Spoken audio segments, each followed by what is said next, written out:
Teman-teman semua, senyawa yang ketiga dari hidrokarbon yaitu senyawa alkuna ya. Kita sudah belajar ada alkana, alkena, dan terakhir alkuna. Yang beda hanya nama ujungnya, ana, ena, una ya. Kalau untuk alkana itu tunggal, ikatan antar C-nya. Kalau alkena itu rangkap dua ya, rangkap dua. Kalau alkuna itu rangkap tiga ya, antar C-nya ya. Di antara salah satu ikatan antar C-nya itu ada yang rangkap tiga.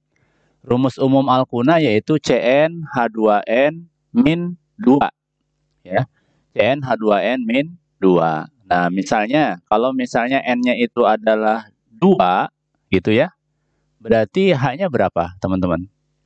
Berarti tinggal masukkan 2 dikali 2, 4. 4 dikurangi 2, berarti 2. Nah, kalau kita punya senyawa yang C-nya 2 pada alkuna, maka H-nya pun 2. Jadi senyawanya C2H2. Ingat, pada tata nama alkuna ini dasarnya, nama dasarnya adalah sama seperti alkana ya. Dari mulai metana, etana, propana, butana, pentana, heksana, heptana, oktana, nonana, dekana, dari C1 sampai C10, ini pun sama. Kalau misalnya C-nya 2, berarti harusnya etana berubah jadi etuna gitu ya. Kalau misalnya propana, jadi propuna. Nah, jadi nama ujungnya yang beda ya, seperti itu. Mari kita lihat ya lebih detailnya. Sekarang tata nama alkuna. Aturan penamaan alkuna sama dengan penamaan alkana, hanya akhiran ana diganti una. Itu seperti yang Bapak bilang tadi ya, seperti ini. Contohnya misalnya, kita lihat di sini senyawa C ada rangkap 3 nih, teman-teman ya. Kemudian seperti ini. Nah, ini namanya berarti 2 propuna ya. Kemudian kalau rangkapnya ada di sini ya. 1 2 3 4. Ini sama juga ya kaidah penamaannya seperti alkena gitu pada rangkap 2. Nah, ini namanya jadi 2 butuna ya. Pokoknya jangan lupa ujungnya pakai una ya. Nah, ini misalnya lagi rumus molekulnya C2H2 ya. Rumus strukturnya seperti ini. Ada C-nya 2, ada H-nya masing-masing 1, rangkapnya ada rangkap 3 ini ada 1. Namanya etuna, kemudian C3H4 namanya propuna, dan seterusnya. Gampang kan?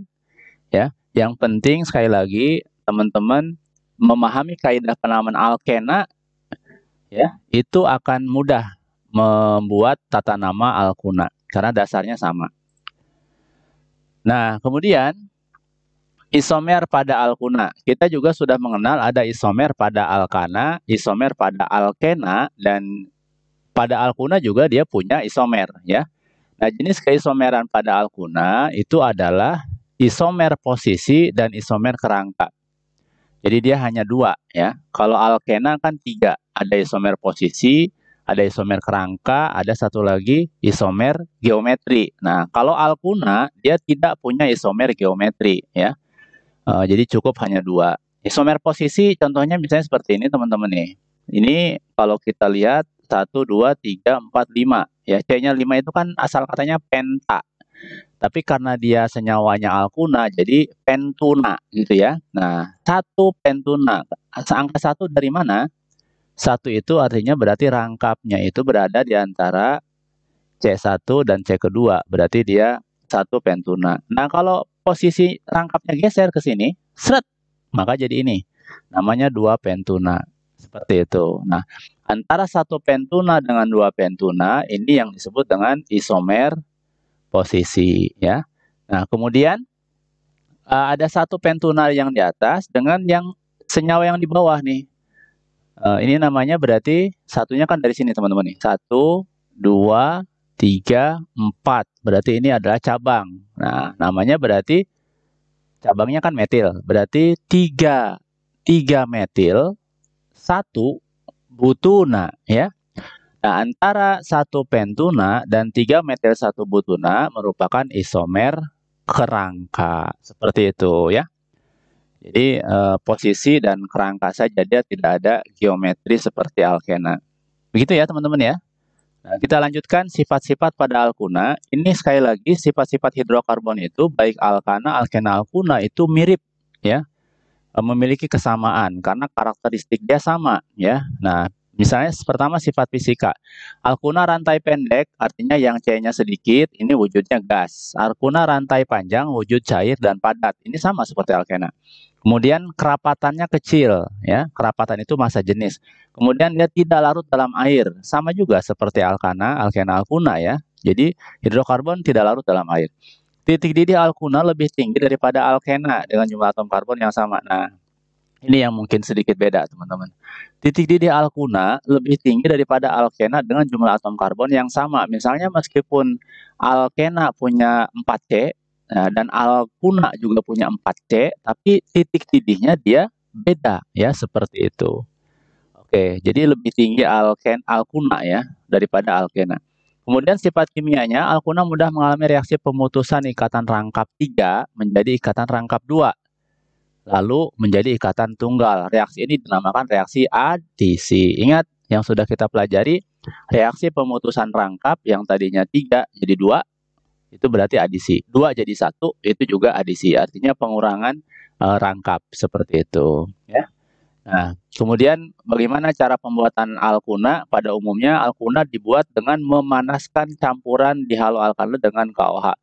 KOH itu zat yang sifatnya basa ya, seperti itu. Nah, jadi ini proses yang harus dilakukan di laboratorium ya, seperti itu. Oke. Nah, terakhir kegunaan alkuna ini apa saja? Yang pertama bisa bahan bakar dalam proses pengelasan ya. Teman-teman pernah dengar mungkin ada istilah asetilena ya. Asetilena itu adalah bahan untuk mengelas ya, yang kita sebut mungkin elas karbit kayak gitu. Kemudian bahan bakar dalam proses pengelasan juga, oh ini sama ya. Kemudian bahan pematangan buah. Ya. Teman-teman pernah tahu misalnya pisang biar cepat matang atau mangga cepat matang itu kalau bahasa kita tuh diembuk ya, artinya apa namanya? Dimatangkan dengan zat tertentu ya, yang tadinya harusnya normalnya matangnya dia 5 hari, ini 2 hari sudah matang. Itu fungsi gas etuna atau yang kita sebut dengan gas asetilena. Dan masih banyak lagi contoh yang lain ya. Oke, itu saja. Kita sudah belajar tentang alkuna dari segi tata nama.